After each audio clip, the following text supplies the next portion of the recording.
Yeah, it's mindset cafe, we all about that mindset. Gotta stay focused, never settle for less. It's all in your head, how you think you manifest. So get ready to rise, cause we about to be the best. Gotta switch it up, gotta break the old habits. Get your mind right, turn your dreams into habits. No negative vibes, only positive thoughts. What is up, guys? What is up? Welcome to another episode of the Mindset Cafe podcast. It's your boy, Devin Gonzalez, and today we do have an entrepreneur elite, I would say. He is, he's done some amazing things in his career already. And I wanted to bring him on because there's, not only his new book, but also some of the things he talks about just in mindset in general, I think are really going to shape how you guys approach life and how you approach your business. But I wanted to welcome Antonio McBroom to the show. He is an entrepreneur. He has transformed his own life from being an ice cream scooper into building an impressive $20 million business empire. I don't want to give too much of all of his details because I like when people give it themselves. I think you guys do too. So without further ado, Antonio, thank you so much for coming on today. Devin, it's a blessing to be here. Happy to share and really proud of the work you're doing with Mindset Cafe. Well, thank you so much. And so, let's dive in. What was your background?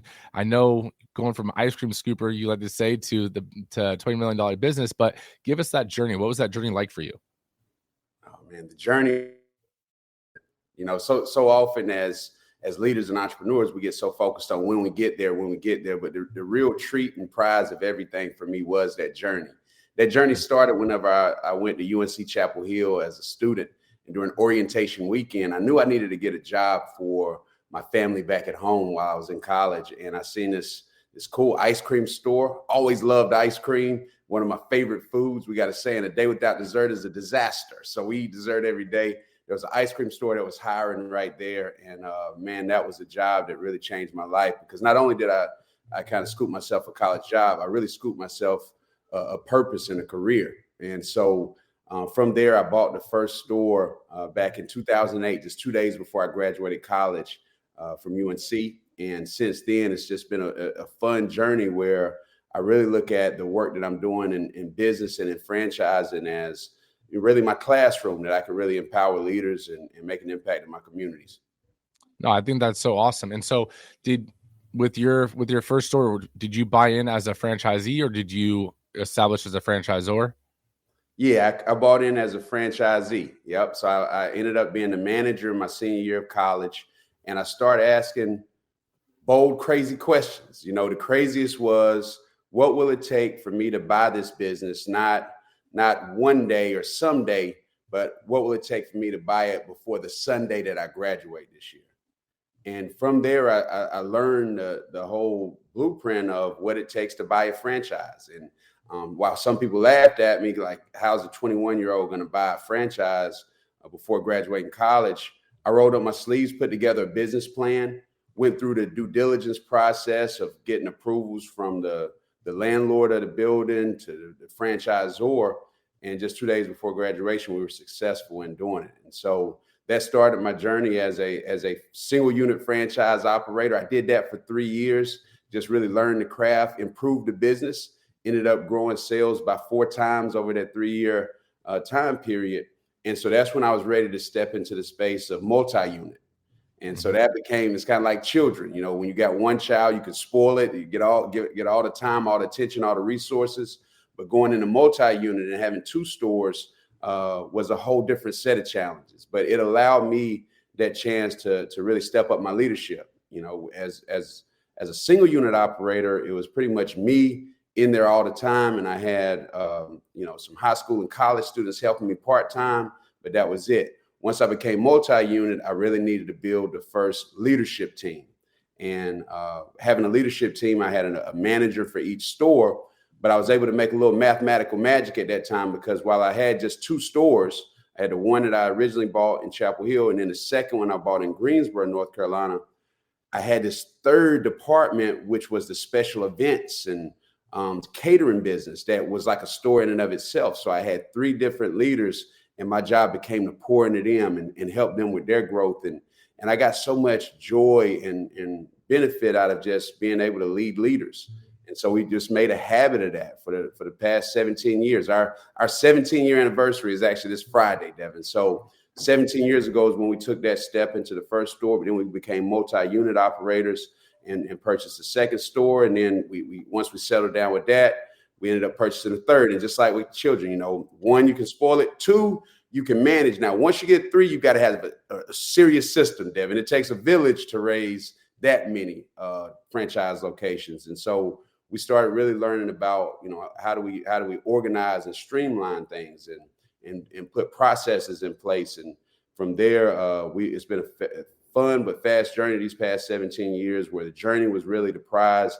And we ended up scaling up to a couple dozen locations all across the Southeast. And we do multiple brands now. So not only do we do Ben & Jerry's ice cream shops, we also operate Starbucks coffee cafes, which is fun in and of itself.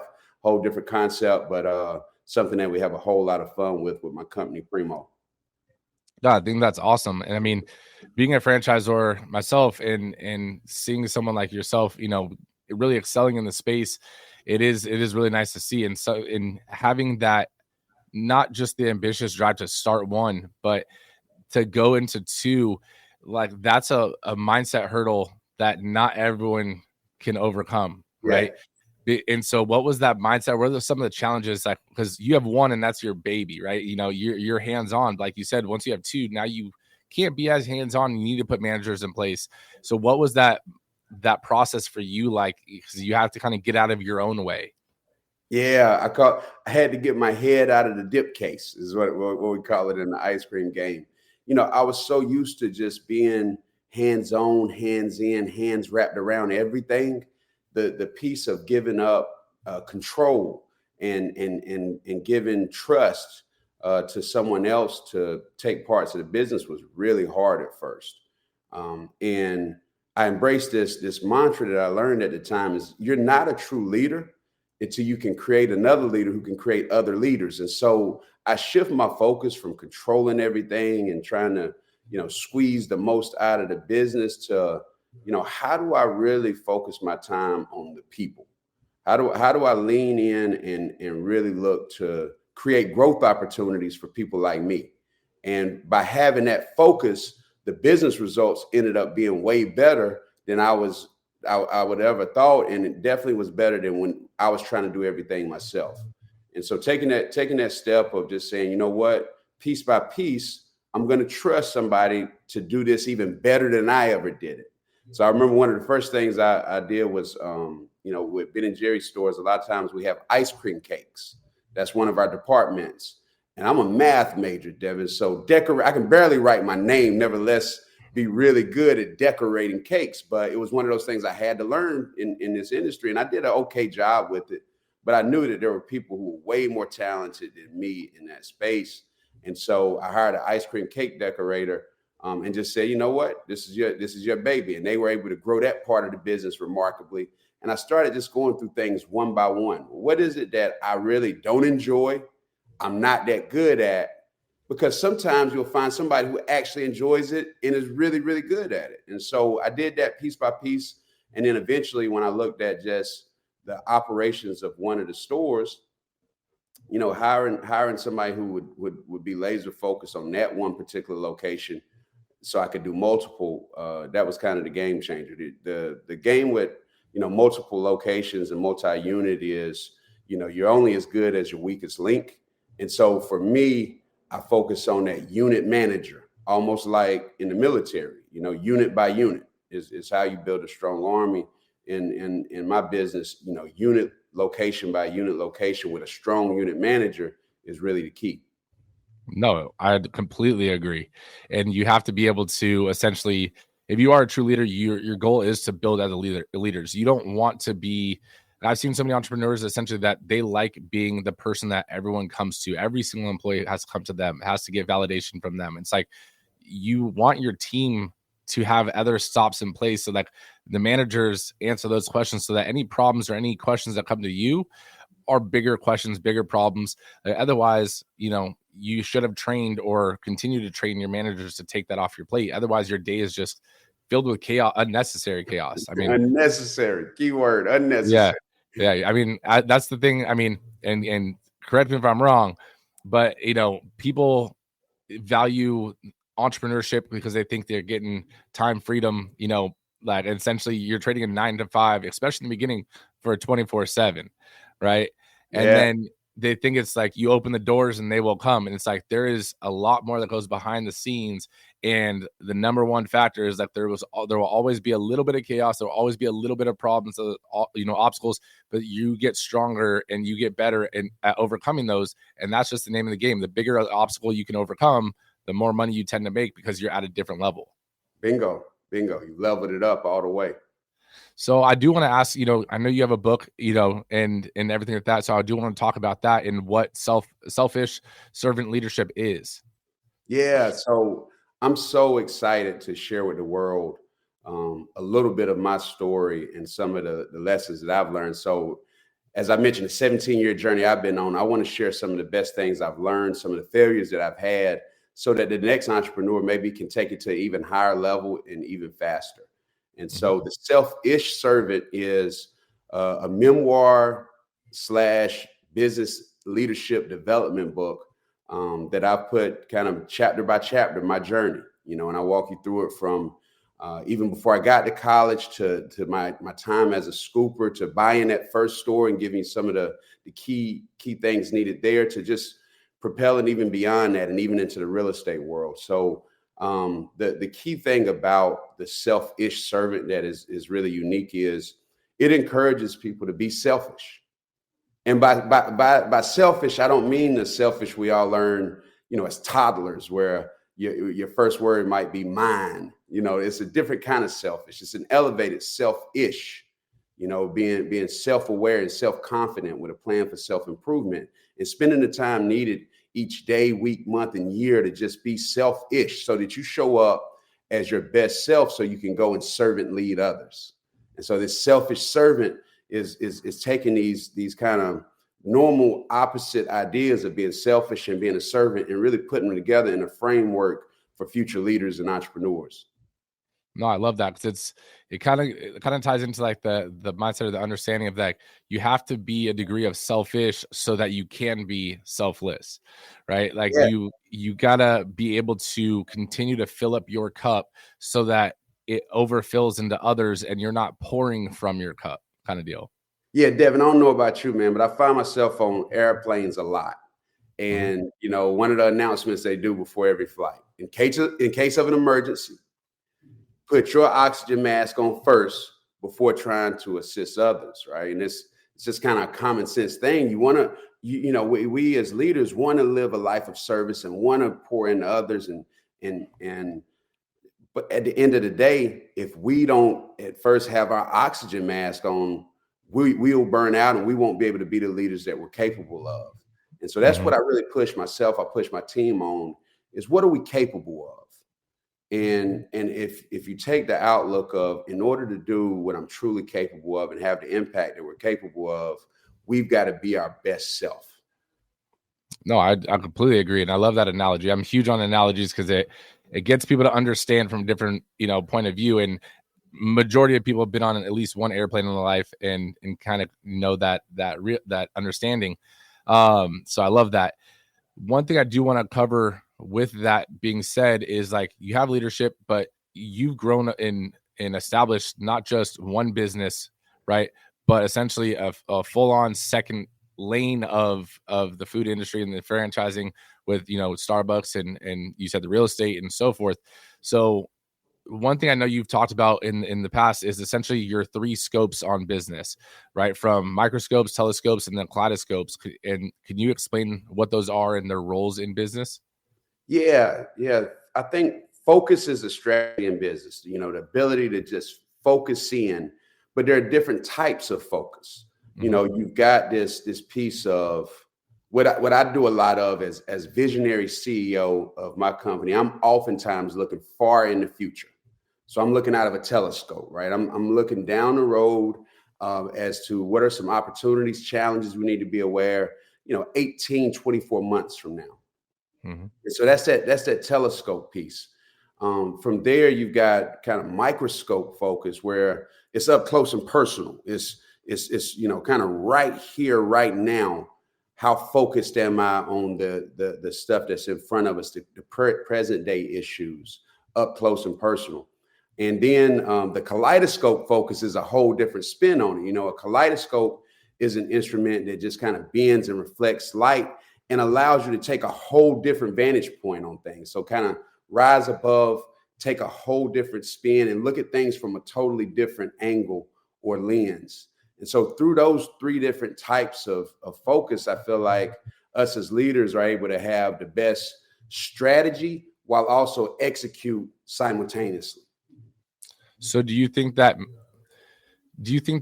the three scopes needs to be like, do you have all three scopes, or do you think that there's certain people that should have a better focus on one of the scopes?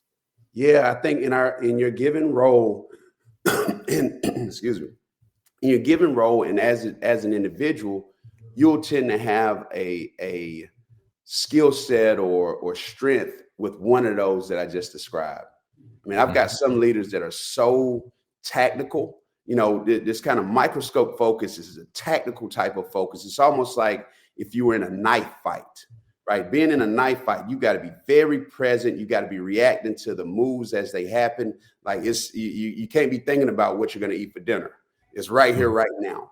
And some people, that is their absolute skill in knowing that, identifying that's part of the selfish part, right? Get to where you're selfish and self-aware enough to know this is what I'm really good at. So as we assemble a team, we've got to have some of those really tactical superstars on the team, while at the same time, as I share with myself, I'm more of a long-range thinker, a telescope type of focus, and having folks in the building that's what they do. And knowing that, you need to be able to switch. So building a skill so that you can switch from different types of focus is important for all leaders. But I'm a strengths-based leader. The way that I and my team have grown is we lean into our strengths and what we're good at as an organization, but also as individuals. And so it's important to know and be aware of what your strength is, so you do that more and more and more, while at the same time, figure out ways to surround yourself with folks who are good at things you're not good at, and also build your skills in those a little bit. No, I think that is so important, and especially as like the leader of leaders, right? Being the CEO and being the head boss, like you have to have the ability, in my opinion, at least to understand all three scopes, right? Like your strength as well as mine is that like telescope view. But what I want to like kind of hone in on too is that if you don't have the ability to have a microscope lens or the kaleidoscope lens, you kind of hurt your team and your business as well, because you're always focused on the next. And it's like sometimes you gotta hold on. I see the next, but we gotta help focus this right here. Or and same thing with the kaleidoscope is like if you're always looking at just changing and not just looking in a linear path at any given point, you kind of stunt your growth. Like how do you feel about that? Yeah, and I think that it's important to create the environments for using these different scopes. So we have a weekly standing meeting with my team that's really like a microscope type meeting. It's week by week. What's the main stuff that's happening? What are we focused on, and what are we doing this coming week? How do we align on it? Right, we're focused on right now. Then every 90 days we have a quarterly meeting, which is really like a telescope. It's like, let's take a look at this particular quarter, the 90 days in front of us. What are we focused on? What's happening between now and the end of June? All right. And then annually we do a 2-day retreat, which is almost like a kaleidoscope type of meeting. This is a 2-day retreat where we're really looking at things from a whole different lens. Let's throw out all the rules, all the barriers, and let's think about things from a whole different lens. This is where we'll come up with some crazy ideas like, hey, we've been doing really good with ice cream stores. Let's try a coffee cafe, or just taking a whole different spin on things. And I'll give you a little dose of something I've been working on lately as I add to this scope lens, which is there's another one that I'm starting to see is really important as we continue to navigate the growth waters as a business, and it's a periscope. So a periscope is a scope that kind of goes undetected. It's kind of beneath the water, and it's just a little scope that kind of goes low key undetected. And so we heard it here first on the Mindset Cafe, but as I continue to refine the tools that have made my company Primo be able to be successful the way that we have, these are the different ways that I've utilized these analogies, as you mentioned, Devin, and translated into real world business practices. No, I love that. And before you give the definition, I was like trying to think. I was like, I've heard the word periscope before, and I was like, wait, what the heck is a periscope? So, but that does makes a lot of sense, and I like that. And again, creating like the symbolism and the analogies between all of it, it makes it understandable, right? And I think that's awesome in business. But your ability to even explain how you do each of the scopes, from the team meetings, the retreats, and how that can shift an organization, I think is actually huge. Because if you only have team meetings, let's say in the business or on Zoom, like there is a dynamic, there is a feel, there is a flow to it, but the lens always kind of stays the same. So taking them out and kind of giving that change of scenery, change of place also has the ability to create, creativity with that kaleidoscope one. So I do like that. That's unique. I mean, that's the first time I've heard that, to be honest. So I think that's amazing. One of the things too, kind of tying the different scopes with the selfish servant leadership, essentially, what do you think are some of the limiting factors with entrepreneurs or with people starting their business that is stunting them essentially from reaching a level like yourself? The name of this podcast, mindset. Mindset is the biggest limitation. I just finished building a pool in my backyard. Home I've been in 7 years. And for 5 of those 7 years, my mindset was property line was really close to the house, and there were trees everywhere, and I had a bad slope, and there was no way I could ever have a good backyard, because my mindset was, and someone had told me in error, that my property line was right outside of my door. And I just so happened to be thinking differently one day, where I was outside with someone, one of my friends, and they were like, well, what if your property line wasn't right here? What would you do? And I started telling them, big ideas I would do, man. I'd have a basketball court out here, and we put pickleball. My wife loves pickleball, so we'd do some pickleball for her, and we could do a hot tub with a fire pit and all these big dreams. And the person pulled out an app on their phone, and it's almost like this little survey app. It's called Landglide. And it like shows you where you are in relation to the property lines on the property. He said, man, we're barely in the middle of your property line right now. So everything you just mentioned to me, you can actually do. Now apply that to business and to life in general. And I think that the majority of people walk around 90% of the time with these mindset limitations and barriers. In the book, I call them cattle guards. It's an old trick that folks used in the early days to control livestock, where instead of building a fence, which is expensive, what they would do is they would just put holes in the ground. And so when a baby calf is born, it won't walk, but so far it'll get stuck in that hole. The baby calf grows into be a raging bull that could just walk right over that hole easily.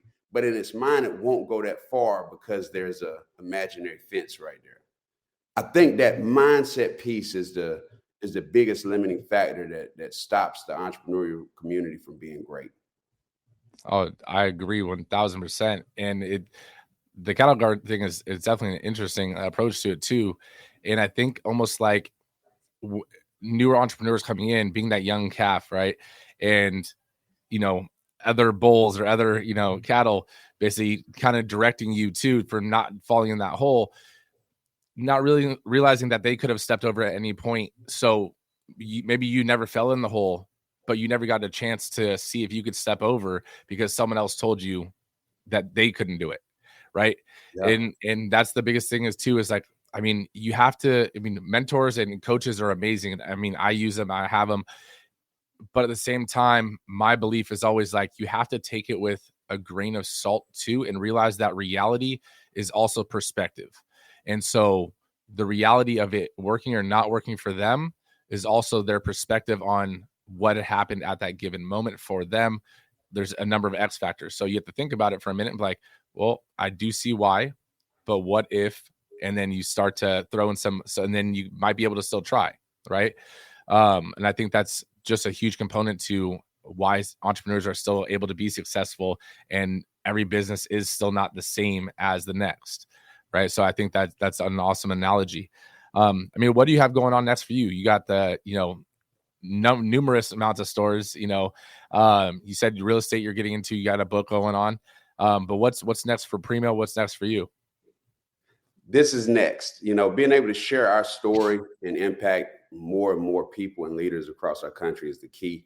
The business that we built, I've got an amazing team, and they run it so much so that it allows me the time to start to really focus on our impact at a larger scale. And so you can find more information at AntonioMcBroom.com or PrimoPartners.com around ways that you can engage with me. We do keynote speaking at conferences or big events where our message will really resonate with folks. We also have coaching and consulting services. And obviously, the Selfish Servant book is an easy way that anyone can engage with me and learn more about the story and the journey. So you can find Selfish Servant online. It's an audio book I narrate, as well as Barnes & Noble and Amazon. Perfect. And then before I let you go, real quick, I like to ask one final question, right? And this is the legacy wall question. So on Antonio McBroom's legacy wall, from your life's journey, right, what would be the lasting message that you leave for the up and coming generations? That's a strong one. I love that question.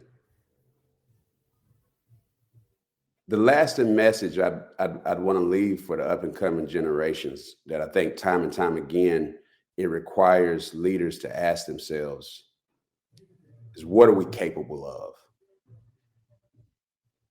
I love that. I mean, that's all it is, right? And leaders, non-leaders, like, what are you capable of? And I guarantee that you're capable of more than you think that you're capable of. So I honestly, that's an awesome legacy wall one. But I know you mentioned where people can reach out. Do you have any social media links that, you're more present on if someone wanted to, kind of just see what you got going on? Yeah. LinkedIn, Antonio McBroom, as well as on Instagram. Perfect. And that'll be in the show notes, guys.